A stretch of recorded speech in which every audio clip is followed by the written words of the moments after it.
Hello everyone. दोस्तों, पंचम भाव को जो है वो पूर्व कर्म का भाव कहा गया है।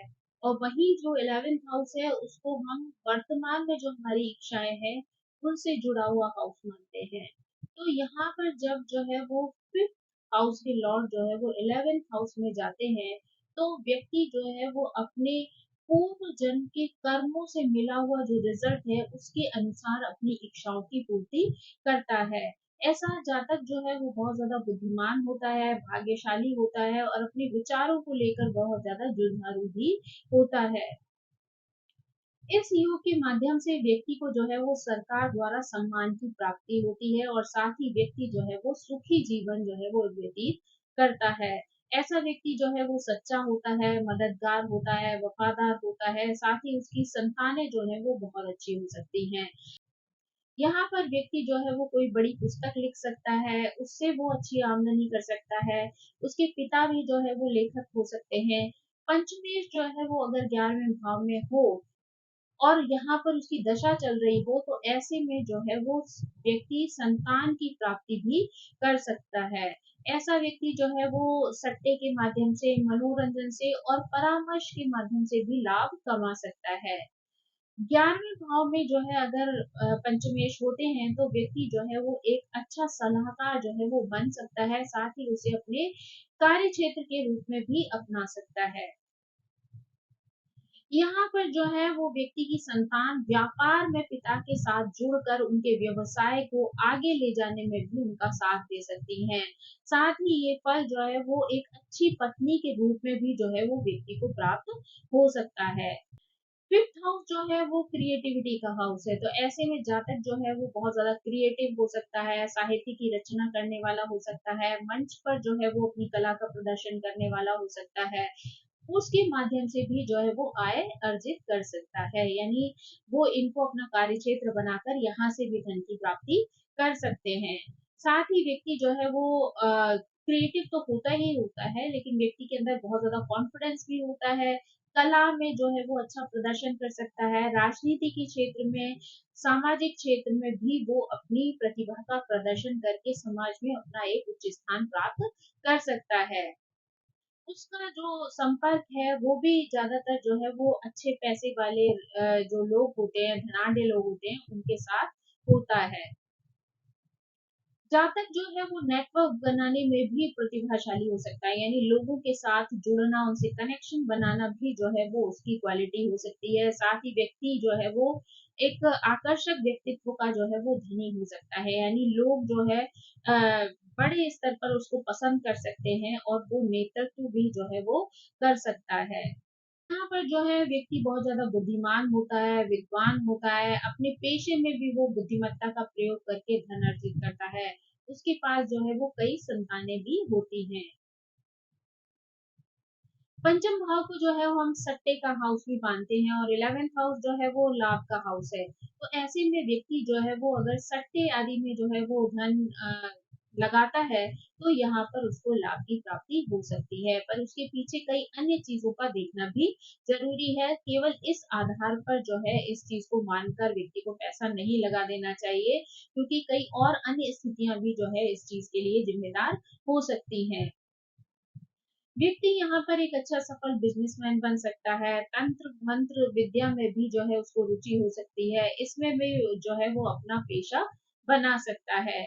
व्यक्ति के लिए अगर यहाँ पर बहुत अच्छे शुभ ग्रह बैठे हो, तो व्यक्ति दीर्घायु हो सकता है, साथ ही उसे नेम फेम की प्राप्ति भी हो सकती है। पंचम हाउस को जो है हम रोमांस का हाउस भी मानते हैं और 11th हाउस जो है वहां पर प्रेम विवाह की संभावनाएं जो है वो बढ़ जाती हैं, अगर फिफ्थ लॉर्ड जो है वो 11th हाउस में बैठ जाते हैं। यानी 11th जो है वो इच्छा पूर्ति का हाउस है, तो ऐसे में अगर आप किसी से प्रेम करते हैं और उससे विवाह की इच्छा रखते हैं, तो यहाँ पर जो है आपको अपनी मन चाही पार्टनर जो है वो मिल सकती है। यहाँ पर ये योग जो है धन योग भी बनाता है, तो यहाँ पर आपको जो है वो अनगिनत जो है लाभ धन से संबंधित मिल सकते हैं।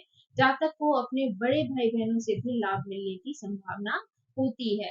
हम यहाँ पर सूर्य ग्रह की बात करें, तो हम यहाँ पर मेष लग्न को देखेंगे, यानी अगर मेष लग्न है तो व्यक्ति के फिफ्थ हाउस में सिंह राशि होती है और वहां के लॉर्ड जो है वो सूर्य होते हैं। तो फिफ्थ हाउस के लॉर्ड होकर सूर्य जो है वो अगर 11th हाउस में जाते हैं, तो व्यक्ति जो है वो नेतृत्व वाला जीवन जो है वो व्यतीत कर सकता है, यानी जीवन में जो है किसी उच्च पद पर जो है वो पहुंच सकता है। साथ ही जो है पिता से भी जो है लाभ अर्जित कर सकता है। अनेक तरीके की जो गतिविधियां होती हैं, कार्य होते हैं, व्यवसाय होते हैं, उनमें भी जो है वो पिता का सपोर्ट उसको मिल सकता है। हालाँकि यहाँ पर जो है वो सूर्य की शत्रु राशि होती है, इसलिए कई बार संबंधों में जो है वो खट्टी-मीठी स्थितियाँ जो है वो देखी जा सकती हैं। यानी कभी-कभी जो है वो विचारों का मतभेद जो है वो देखने को मिल सकता है, क्योंकि शत्रु राशि होने की वजह से जो है वो विचारों का मतभेद जो है वो दिखाई दे सकता है। साथ ही अगर देखा जाए तो व्यक्ति अपनी रचनात्मक क्षमताओं को लेकर भी अत्यधिक अहंकारी होता है, यानी जिससे उसके मित्र और नेटवर्क जो है वो घट जाते हैं। यानी सूर्य जिस भाव में बैठता है उसका जो है वो जो पॉजिटिविटी है उसको अपने अंदर समेट लेता है। तो कई बार जो है वो इतना अहंकारी हो जाता है कि उसके मित्र या आसपास के लोग, रिश्तेदार उसके अहंकार की वजह से जो है उसके साथ दूरियां बना सकते हैं। अगर सूर्य जो है वो यहाँ पर 11th हाउस में होता है, तो ऐसे में व्यक्ति के कोई बड़ा भाई नहीं होता है, बल्कि वो भाई हो या बहन हो, स्वयं ही जो है वो अपनी परिवार में बड़ा होता है, अपने भाई-बहनों में बड़ा होता है। यहाँ पर जो है आपको या आपके पिता को भी जो है वो किसी बड़े संगठन से लाभ की प्राप्ति हो सकती है। अगर यहाँ पर चंद्रमा की बात की जाए तो यहाँ मीन लग्न की कुंडली होती है और चंद्रमा जो है वो फिफ्थ हाउस के लॉर्ड होते हैं, क्योंकि यहाँ पर कर्क राशि होती है। ऐसे में जो है वो एकादश भाव में मकर राशि में जो है वो स्थित हो जाते हैं। ये स्थिति जो है वो ये दर्शाती है कि व्यक्ति जो है वो अपनी आमदनी को लेकर जो है वो बहुत यथार्थवादी और व्यवहारिक हो सकता है। यानी वो अपने पैसे को लेकर अपना जो भी इनकम है उसकी उसमें जो है वो रियलिटी को जो है वो फेस करना जानता है। इन सब चीज़ों को लेके वो बहुत ज़्यादा प्रैक्टिकल भी होता है। साथ ही वो अपने बच्चों को लेकर भी वो बहुत ज़्यादा सख्त हो सकता है। यानी अ, वो उसको प्रैक्टिकल लाइफ जो है वो दिखाना चाहता है, लाइफ की जो रियलिटी है उनका जो है सामना करवाना चाहता है, ताकि आने वाले समय में उन्हें किसी परेशानी का सामना ना करना पड़े। चंद्रमा जो है वो अगर शनि की राशि में होते हैं, तो ये स्थिति ये भी दर्शाती है कि माँ के साथ संबंध आमतौर पर कठोर होते हैं और सख्त हो सकते हैं। उसका मन जो है वो ज्यादातर कमाई के बारे में ही सोचता है, लेकिन एक व्यावहारिक सोच के साथ, यानी प्रैक्टिकल लाइफ को ध्यान में रखते हुए जो है वो धन को लेकर सोचता है कि उसको किस तरीके से धन कमाना है, कहाँ पर लगाना है, कैसे उसकी ग्रोथ करनी है। तो ये सारी चीजें जो है वो उसकी सोच के जो पहलू हैं वो बन सकती हैं। साथ ही उसका नेटवर्क जो है वो ज़्यादातर बुज़ुर्ग महिलाओं के साथ जो है वो हो सकता है। यानी लोगों में अगर देखा जाए तो बुज़ुर्ग जो महिलाएँ होती हैं उनके प्रति उसकी संवेदना या उनका जो प्रेम है वो देखा जा सकता है। अब अगर हम जो है वो मंगल की बात करें, तो मंगल जो है यहाँ पर 2 लग्नों को दिखाता है, यानी धनु लग्न को और कर्क लग्न को। तो अगर हम सबसे पहले धनु लग्न की बात करें, तो मंगल जो है वो 5वें 12वें के स्वामी होकर एकादश भाव में तुला राशि में स्थित होते हैं। ये योग जो है ये भी दर्शाता है कि व्यक्ति यहाँ पर आय का स्रोत जो है वो सट्टे के बिजनेस को बना सकता है। साथ ही जो है वो अपना कोई पर्सनल जो है वो बिजनेस भी स्टार्ट कर सकता है, उसमें भी जो है वो कार्य कर सकता है, मेहनत कर सकता है। साथ ही ऐसे लोग जो है वो आय को लेकर बहुत ज्यादा आक्रामक होते हैं, साथ ही पहल करने वाले होते हैं। यानी कोई भी चीज शुरू करनी है, उन्हें पैसा कमाना है, तो उसके लिए वो जोश के साथ जो है उसमें संलग्न हो जाते हैं और धन की प्राप्ति करते हैं। ऐसे लोग अपने बड़े भाई-बहनों के साथ या नेटवर्क सर्किल के साथ बहुत ज़्यादा संतुलन बनाने की कोशिश करते हैं और कई तरीके के कार्य कर कर उसमें सफलता प्राप्त करते हैं। का जो नेटवर्क है, उनका जो सर्कल है, वो कई पुरुष मित्रों से मिलकर जो है वो बना होता है। हालाँकि ये लोग अपनी आय को लेकर आक्रामक होते हैं। मंगल की दुष्ट जो प्रकृति है, वो जो है व्यक्ति को अ, खर्च करने में जो है वो लोभी बना देती है। यानी व्यक्ति जो है वो धन कमाने के लिए तो बहुत ज़्यादा एग्रेसिव रहता है, लेकिन खर्चा करने में जो है वो थोड़ा-सा कंजूस हो जाता है। यानी बहुत ज़्यादा कंजूसी के साथ जो है वो पैसे को खर्च करता है। ये लोग जो है शेयर बाजार में या जोखिम लेने वाले जो चीजें होती हैं, कार्य क्षेत्र होते हैं, उनमें भी ये लोग अच्छा कार्य कर सकते हैं। अगर हम अब कर्क लग्न की बात करें तो मंगल जो है वो 5वें और 10वें भाव के स्वामी होकर एकादश भाव में वृषभ राशि में स्थित होते हैं। उनका हर कार्य जो है धन बनाने, कमाने और उनको जोड़ने से जो है वो संबंधित होता है। ऐसे लोग बड़ी जल्दबाजी के साथ जो है वो अधिक से अधिक धन कमाने की चाह रखते हैं। उसके लिए ये लोग जो है वो एफर्ट भी डालते हैं। ये लोग अपनी मेहनत को लेकर या अपने बच्चों को लेकर जो है वो काफी गुप्त रहते हैं, उन्हें बचा कर रखने का प्रयास करते हैं। इनके अंदर बहुत ज्यादा सुरक्षात्मक प्रवृत्ति भी होती है, इसलिए ये अपनों की सुरक्षा का भी जो है वो बहुत ज्यादा ध्यान रखते हैं। मतलब कई बार ये लोग अपने बिजनेस, अपने कार्य क्षेत्र को लेकर भी इतने सीक्रेटिव होते हैं कि लोग जो है कभी ये समझ ही नहीं पाते कि ये लोग किस तरीके का कार्य करते हैं, कहाँ से धन कमाते हैं, किस तरीके से जो है इनकी ग्रोथ जो है वो हो रही है। दोनों ही मामलों में यानी धनु और कर्क दोनों की बात करें और अगर मंगल एकादश भाव में होते हैं तो ये स्थिति ये भी दर्शाती है कि ऐसे लोगों का अपने बड़े भाई बहनों, खासकर वो भाइयों से लड़ाई झगड़े की जो है वो संभावना बनी रहती है। ये दोनों स्थितियों में व्यक्ति जो है वो बहुत खर्चीला होता है। अब अगर हम यहाँ पर जो है वो बुध ग्रह की बात करें तो यहाँ पर हम दो लग्नों को जोड़ते हैं, यानी एक कुंभ लग्न को देखते हैं, दूसरा वृषभ लग्न को देखते हैं। तो अगर हम कुंभ लग्न की बात करें तो बुध जो है वो फिफ्थ और एट्थ के स्वामी होकर एकादश भाव में धनु राशि में जो है वो स्थित होते हैं। ये व्यक्ति जो है वो शिक्षा और परामर्श से जो है वो बड़ी संस्थाओं में आय प्राप्त कर सकता है। ये लोग किसी भी क्षेत्र की बात की जाए तो विशेषतः धर्म, दर्शन और कानून में जो है वो उच्च शिक्षा की प्राप्ति करते हैं। उसे बड़ी संस्थाओं में जो है वो शिक्षण या सलाहकार के रूप में जो है वो उपयोग करते हैं और वहां से धन कमाते हैं। तो अपनी इनकम को लेकर भी बहुत कैलकुलेटिव होते हैं। इनको जो है वो पैसे इकट्ठा करना पसंद होता है। किसी भी क्षेत्र में उनकी आय जो है वो संचार से जुड़ी हुई हो सकती है, यानी लेखन के क्षेत्र में कार्य कर सकते हैं, संपादन के क्षेत्र में कार्य कर सकते हैं, साथ ही किसी ऐसे डिपार्टमेंट में काम कर सकते हैं जहां कम्युनिकेशन की जो है वो बहुत ज्यादा वैल्यू होती है। अगर वृषभ लग्न की बात करें तो बुध जो है वो 5वें और दूसरे भाव के जो है वो स्वामी होकर एकादश भाव में मीन राशि में स्थित हो जाते हैं। यहाँ पर मीन क्योंकि आध्यात्म का प्रतीक है, तो ऐसे में बुध जो है वो अपनी बुद्धिमत्ता के बल पर शिक्षा अर्जित करते हैं और वो शिक्षा जो है वो कई बार आध्यात्म से जुड़ी हुई हो सकती है। यानी ऐसे लोग जो है वो आध्यात्मिक शिक्षण जो है वो दूसरों तक पहुंचा सकते हैं, दूसरों को दे सकते हैं। साथ ही एक अच्छे सलाहकार भी ये लोग बन सकते हैं। ऐसे लोग जो है अच्छे उपदेशक और पुजारी भी जो है वो बन सकते हैं। साथ ही अपनी आय को लेकर बहुत ज्यादा प्रैक्टिकल होते हैं, विश्लेषणात्मक सोच जो है ये लोग रखते हैं। अब अगर हम जो है वो शुक्र ग्रह की बात करें तो वो दो लग्नों के बारे में बताते हैं, एक मकर लग्न और दूसरे मिथुन लग्न।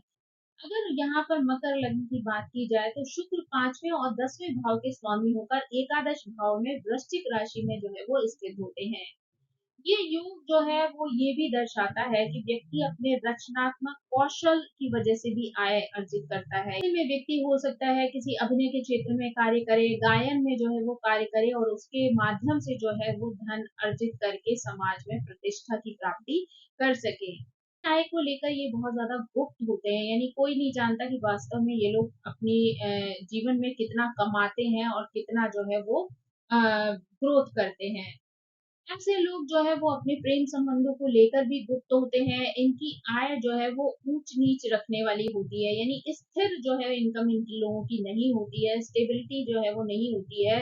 यानी ये लोग कोई ऐसा कार्य करते हैं जिसमें कभी इनकम बहुत ज्यादा भी हो सकती है और कभी कम भी हो सकती है। इनका जो नेटवर्क होता है उसमें ज्यादातर जो है वो महिलाएं होती हैं जिनसे उन्हें लाभ की प्राप्ति भी हो सकती है। अगर हम यहाँ पर मिथुन लग्न की बात करें तो शुक्र यहाँ पर 5वें और 12वें भाव के स्वामी होकर एकादश भाव में मेष राशि में स्थित होते हैं।